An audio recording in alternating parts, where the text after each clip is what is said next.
Hello, friends, and welcome to week 9. I'm not going to take much time here with this introductory video to cover administrative matters. We're really just at a point in the semester where we have to keep moving and just continue on. We've hit a good stride, I think, so let me simply encourage you to just continue on with the good work that you've been doing. And I'm going to go ahead and just jump right into lecture here to sort of to frame the week's subject matter. And with that, let me just start with a bit of a very brief review. As you well know, McCulloch, our main text, the McCulloch text, begins with some background material in the Greco-Roman and Jewish background to the Christian faith.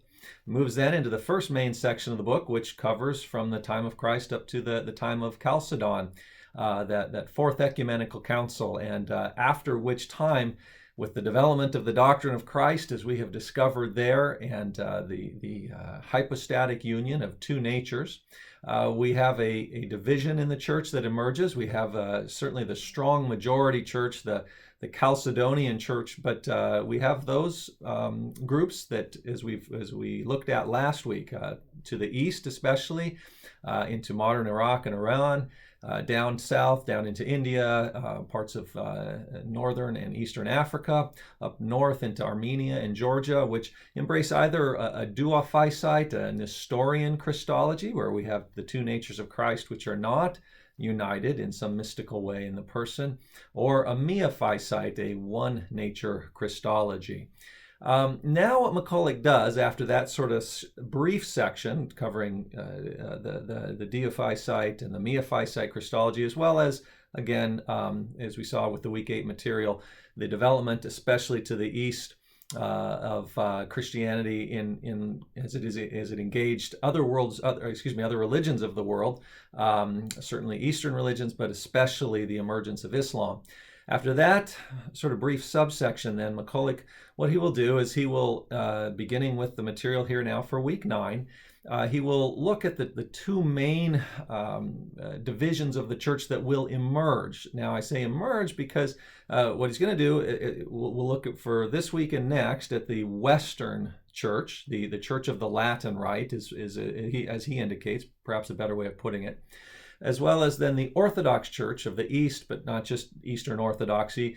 He has a great chapter, which unfortunately we're not going to be able to read, on Russian Orthodoxy. I'll just commend it to you. But in any case, the Orthodox Church to the East.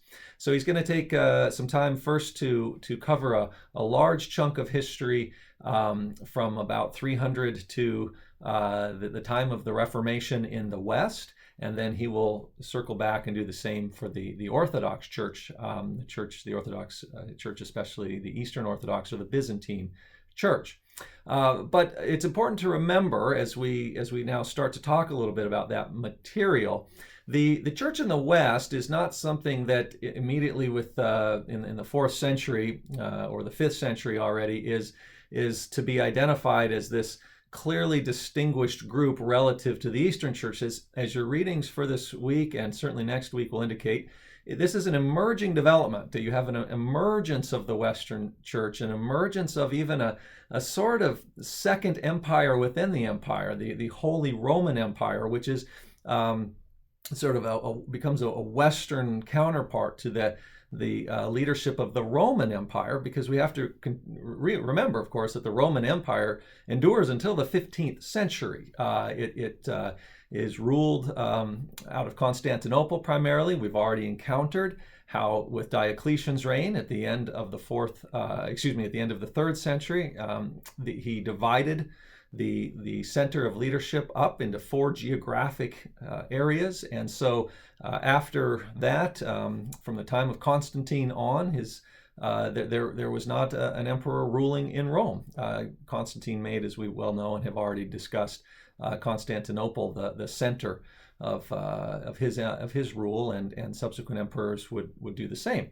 So we have the Roman Empire, but we have emerging in the West something of an alternative church to the Church of the East, this Church of the Latin Rite, and that's what McCulloch then is trying to describe here, beginning with this week's material. Now, as I've indicated, this is going to cover he's going to cover a huge swath of history now, from from, again, starting this week from the 4th century all the way up to the advent of the Reformation, which took place, of course, in the 16th century. So there's far more than we can cover adequately in just a lecture like this. I'll do what I can, of course, to continue to identify a number of discussion options for you to try to sketch out the landscape as broadly as possible and identify within the text important points of focus. And that will be really the goal here of this lecture for this week and subsequent lectures as we move through these large periods of history in both the West and the East. So what I want to do then is just lift up some important names and events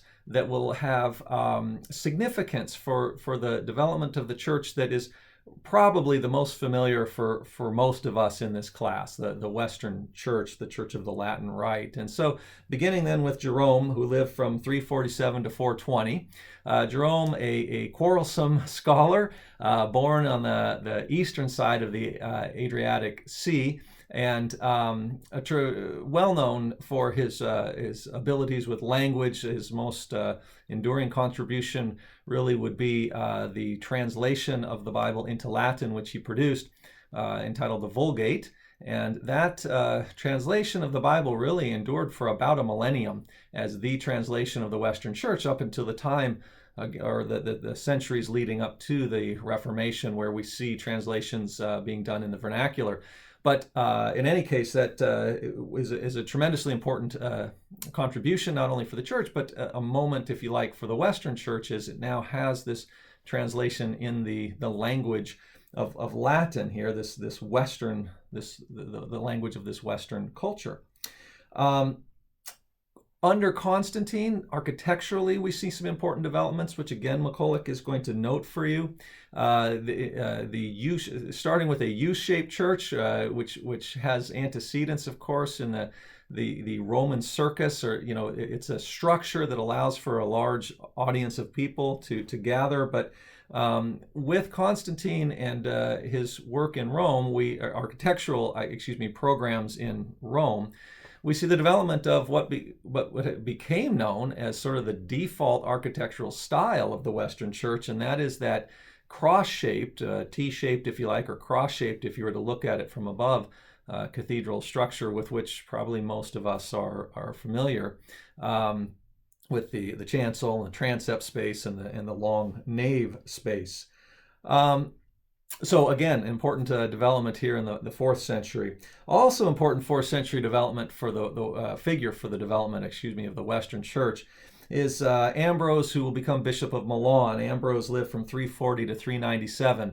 McCulloch, in the reading for this week, is going to discuss how, again, we've already talked about the movement of the church, the movement of the church into the aristocracy, or into, he's going to call it a church for gentlemen, if you like. And in the West, that movement is exemplified perhaps no better than in a figure like Ambrose, who was the son of an aristocrat, a governor, in fact, of a large geographic part of the Roman Empire in France, what today is France, England, and Spain. A military leader who became Bishop of Milan in 374, and quite an effective bishop, not only in terms of his work in the church, but his influence on political leaders also of his time.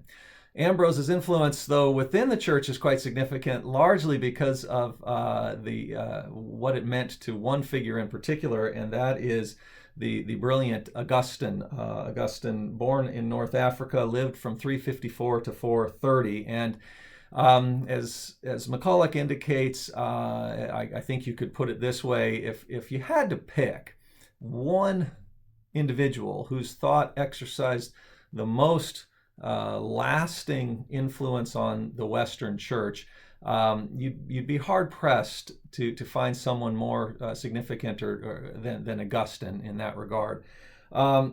Augustine was converted under Ambrose's influence in Milan. He writes about that in this very well-known text, which I expect several have already read in his Confessions. He writes about his quote-unquote conversion experience. I'll just parenthetically say I have a discussion forum question on conversion, on the nature of conversion in the ancient church. So I'm not going to talk much about that now. I do invite you to think about what it meant then versus perhaps what it means today. But in any event, converted, he was impressed by Ambrose's leadership. There are many other factors. If you haven't read the Confessions, I certainly commend them to you quite highly, which brought Augustine into the Christian faith, not the least of which would have been the influence of his mother.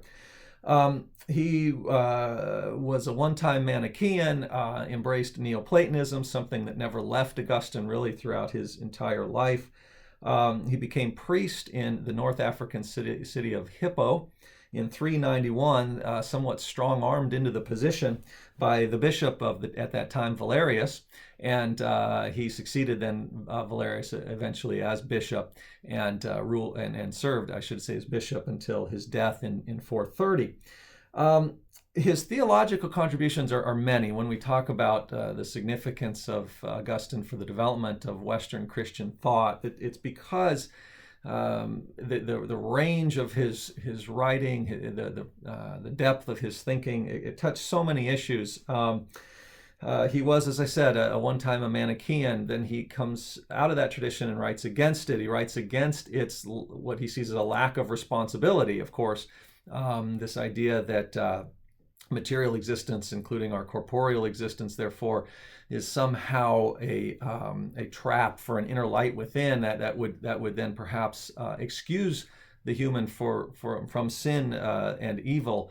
We'd be victimized by it, but we wouldn't be the source of it. And so Augustine, when he writes against the Manichees, is of course going to emphasize the role of human responsibility in sin, which is somewhat ironic because at the end, decades later, near the end of his life, he is going to find himself embroiled in another controversy with the monk Pelagius, who is going to suggest that not only are we responsible for sin, but because we're responsible for sin, it would be at least theoretically possible for us not to do it. And that, of course, suggested to Augustine and to many others that we would in some way perhaps be responsible for our own salvation. And so Augustine will sort of have to argue the other side, and it's out of that transition that Augustine will develop, of course, this very famous doctrine of original sin, his strong views on across these decades of writing on predestination, for which he is very well known. We've already discussed how Augustine, we've had a wildcard reading in previous weeks on Augustine's interaction with Donatism. A very important date for sort of thinking about Western civilization is the year 410. It was in 410 that the Visigoth king Alaric sacked Rome. And it was the Visigoths were sort of the Western tribes of the northern Gothic Germanic peoples called the Goths. And Alaric actually, like these are tribal peoples, and so it was not unprecedented, certainly, for them to ally at one time with a Roman emperor to fight against other usurping forces. And so Alaric actually fought with Emperor Theodosius at the end of the 4th century, did not receive the credit that he felt he was due, and then eventually turned against the emperors and against the Roman Empire in that respect. He eventually, starting in 407 or 408, began a series of campaigns then down in Rome and sacked Rome in 410. I mention that because this Augustine dies in 430, so these are very productive years for Augustine theologically. The time between 400 and 430, and a very important work that he produces here late in his life is the City of God, where he's having to think about the significance of the collapse of his world, the collapse of Rome and the fall of Rome, and what that means for God's purposes in the world. And so Augustine develops this very famous two cities doctrine. I won't cover the full scope of the massive work, the City of God, but the idea there then is there's the earthly city, there is the heavenly city, and the two should not be completely collapsed one into the other. that will be relevant for so much later theological thinking about the relationship between, if you like, church and state. The Trinity, he wrote a massive work on the doctrine of the Trinity, and in there we find something that we've already encountered with the councils of the Council of Nicaea II and one, but then certainly two and following. With two, we have the article on the procession of the Holy Spirit, and there the doctrine of filioque, does the Spirit proceed also from the Son? And Augustine endorses this idea, that the filioque, that the Spirit proceeds also from the Son, and supports that thinking in part, as many then theologians after him are going to do, by suggesting that it helps to define the relationship between the Son and the Spirit. And without it, of course, that relationship is not so clear. And that will be a major theme, especially of later theologians. Aquinas deals with it. Thomas Aquinas will deal with it. We'll come to Thomas Aquinas in next week's reading. At the beginning of his Summa Theologica, Thomas will deal with that. So a great influence there in Augustine. There's a reason why he takes up a fair chunk of the chapter here for this the first chapter assigned for this week. But other figures to lift up for you as you get into this week's material. The namesake of Martin Luther, Martin of Tours, who died in 397, soldier turned ascetic, a significant figure in part because he was one of the first ascetics to become a bishop. He became the Bishop of Tours in 372. Very famously, a famous story about Martin is that he encountered a poor man and took his soldier's cloak and cut it in half to give half to the poor man to shelter himself, and that the word for that, the little cloak for the shelter, is a capella, and so certainly from that then we get the word chapel as sort of the little church, if you like, the little shelter where we come to worship God. And in the story, legendary story about Martin, later it was revealed to him that the poor man was Christ himself.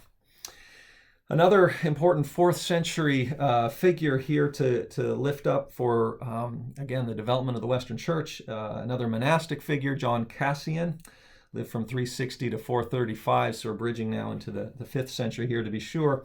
As your reading indicates, he was someone who disagreed with Augustine theologically and found a much more robust role for free will, as we might expect from an ascetic voice. And I've got, incidentally, a discussion forum question on that as well.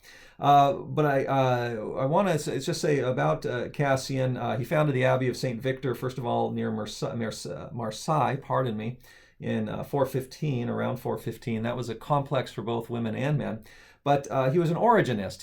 He was a student of the, very significant 3rd century figure, Alexandrian theologian Origen, again, who we've already encountered. And he wrote two works, two major works that will be very influential in the development of the world of monasticism. First of all, the Institutes, which deal largely with the structuring of monastic communities, and then the Conferences, which deal with sort of the development of the inner person or the inner life, spiritual development. I say that because also in your reading you will encounter a later voice, a 6th century figure, Benedict of Nursia, who lived from 480 to 547. It is, of course, from Saint Benedict that we get the very famous and widely used rule for monastic communities, the rule of Saint Benedict. And Saint Benedict, influenced by Cassian, will again speak to, in his rule, really the organization and administration of monastic communities on the one side, and then how to cultivate a Christ-like life, the spiritual life, on the other side. And Benedict sort of famously divided the each day into 3 8-hour segments. 8 hours to be dedicated to prayer, 8 hours for sleep, and then 8 hours for manual work, scriptural reading or reading of sacred material, and then finally works of charity, or would be the third I'm sorry, would be also a part of that third 8-hour group. 8 hours for prayer, 8 hours for sleep, and then 8 hours for manual work, sacred reading, or works of charity. Back here then into as we get into the 5th century, another figure, of course, actually really undateable in terms of his life is Patrick, St. Patrick, the great well-known Irish missionary. Now, I mention him because one of the most significant developments for the Western Church is the missionary work that was initiated by Pope Gregory I. Gregory, who lived from 540 to 604. And of course, Patrick predates the work the life of Gregory considerably. But Patrick is not by any means the only missionary to be working up in this northern part of Europe. And what happens, of course, is, as we've already encountered, there are mission movements, sort of independent movements, if you like, from as the church goes north in the early centuries of Christian development. There's a reason why, again, the Goths, the Germanic peoples to the north, there was a strong Arian influence because of Arian missionary work. But with Gregory, then, we have a sort of formalized missionary movement out of Rome, and it is the first formal missionary movement sent from Rome. The reason that's important, this is again the work of Gregory the Great to get this going. The reason that's important is that it not only then sort of helps to bring the Germanic peoples to the north into the fold of the Catholic Church, but it also establishes, quite importantly, a relationship between these churches now to the north and the church in Rome. And so you have a relationship of subordination being established. The churches now to the north are sort of reliant on, put into a relationship of reliance upon the church in Rome. And so for the development then of the Western Church, that's obviously quite significant. Besides Patrick, the great Irish missionary, a figure that is not dealt with in great detail in your reading, but I would lift up for you. You might be interested to know a little bit more about is a second Irish missionary, very significant, who lived from 521 to 597. So now we are getting into this again period of formal missionary work to the north. And that is Columba. And he was an Irish abbot, and he founded the monastery in Iona. And my wife and I had the great privilege of traveling to that monastery about 2 years ago and spending a day there. Incidentally, as sort of just anecdote about which you might be interested, there is still worship that takes place in that monastery, although there's not formal monastic life taking place there so much anymore. It's sort of organized by an auxiliary group. But there are hymnals which are set out for the regular worship that takes place there, or semi-regular worship, I should say, anyway. And we thumbed through that hymnal, and we're delighted to find at least one selection by the modern German hymn writer Hermann Stempfli. So, and that, of course, gives a connection to us here at United Lutheran Seminary. If you ever have an opportunity to stay on the Gettysburg campus of the seminary, you might stay in Stempfli Hall, which, of course, is named after Herm Stempfli. Anyway, it's at Iona a little bit more, I suppose, important historically that we have the development, at least, of the famous Celtic cross. It would seem that is the first place where these large stone crosses with the circle around to hold up the arms that was developed. All right, just one sort of last important area of the development here to cover here as you're getting into your readings this week. The first king of the Germanic Franks, Clovis, established of course from a family name, the Merovingian dynasty, and that he was influenced greatly by Genevieve, patron saint of Paris. Genevieve is famous for leading the people of Paris in a long time of prayer as the city was about to be invaded by the Huns under the leadership of Attila, as it happens. And because of Genevieve's leadership and the prayers of the city, it is said that Attila diverted and went and sacked Orleans instead. In any case, it's with the development of the sort of the Frankish kingdom.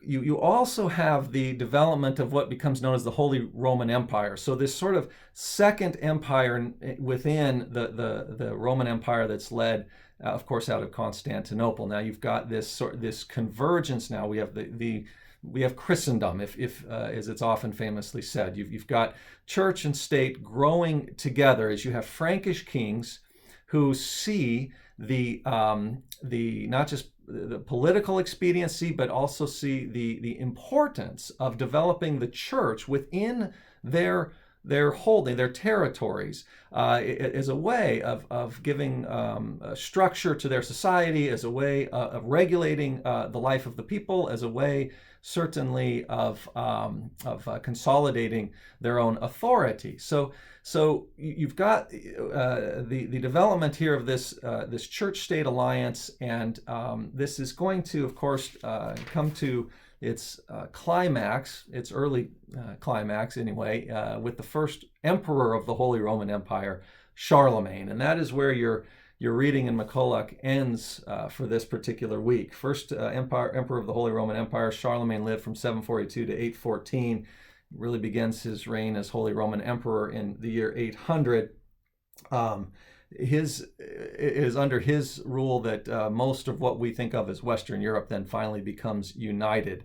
This is a complicated legacy, as you're going to read about during the sort of the contending between the East and the West for what were formerly the Papal States, from Italy up into the Germanic territories to the north, and whether these properly belong to the Roman Empire ruled out of Constantinople. That would certainly seem to be the case. Obviously, historically, it was the case. They come then under the authority of as the Frankish kings develop and become really the first main leaders of to the west. You have now really two centers of power: the rule out of Constantinople, and then initially the Frankish rule to the west. And so now you've got sort of rival kingdoms that have developed here, an eastern and a western.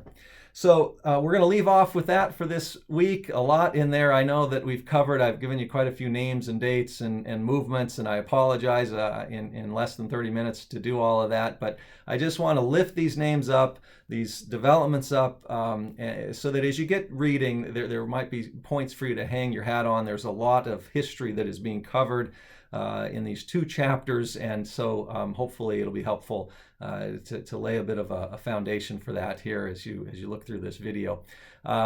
Blessings to you then as you continue on this week, and keep up again the good work.